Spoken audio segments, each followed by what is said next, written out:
So normally আমরা যখন কোনো অ্যাপস প্লে স্টোর থেকে ইনস্টল করি তখন আমরা একটা বিষয় লক্ষ্য করি যে প্লে স্টোর থেকে ইনস্টল করা অ্যাপসটি আমাদের মোবাইলের ইন্টারনাল স্টোরেজে থেকে যায়।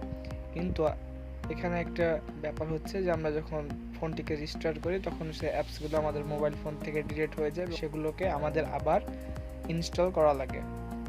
তো আজকে আমি আপনাদের দেখাবো যে কিভাবে আপনারা ইনস্টল করে অ্যাপস সরাসরি আপনার মোবাইলে এসডি কার্ডে নিতে পারবেন কোনো রকম ঝামেলা ছাড়াই।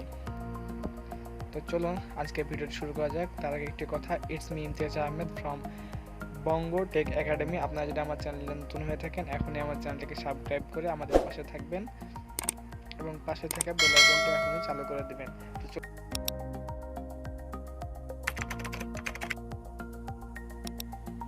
এটির জন্য আপনাকে একটি মোবাইল অ্যাপ্লিকেশনের প্রয়োজন হবে, সেটি আমি ভিডিও শেষে দেখিয়ে দেব। তো মোবাইল অ্যাপ্লিকেশনে আপনারা ঢোকার পরে আপনারা অ্যাপ সিলেক্ট করবেন। সাপোজ ধরেন যে আমি বিডি নিউজ, বাইনানি অ্যাপ এবং ব্যাকগ্রাউন্ড ইরেজার এই তিনটি অ্যাপসটি আমি ব্যাকআপ করব।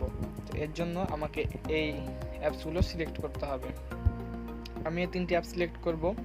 তারপর এর নিচে দেখছেন যে ব্যাকআপ অপশন আছে, আমরা এই ব্যাকআপের উপর ক্লিক করব।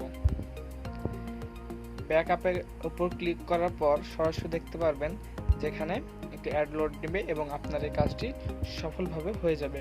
তো চলুন এবার আমার মোবাইলের এসডি কার্ডে চলে যাওয়া যাক। সো আমি আমার মোবাইলে চলে আসছি এবং আমি এটি আপনার সেভাবে ফোন স্টোরেজের মধ্যে, তো আপনার ফোন স্টোরেজ দেখতে পাচ্ছেন। আমি ফোন স্টোরেজের মধ্যে ক্লিক করছি এবং এখানে অল ফাইলসে যাওয়ার পরে এখানে আমি একটু স্ক্রল ডাউন করার পরে একটা অপশন দেখতে পাচ্ছেন মোবাইল ইউজেস ব্যাকআপ।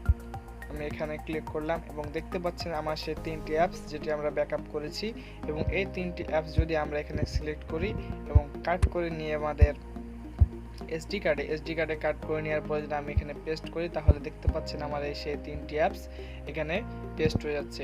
তো এই ছিল আজকের ভিডিও।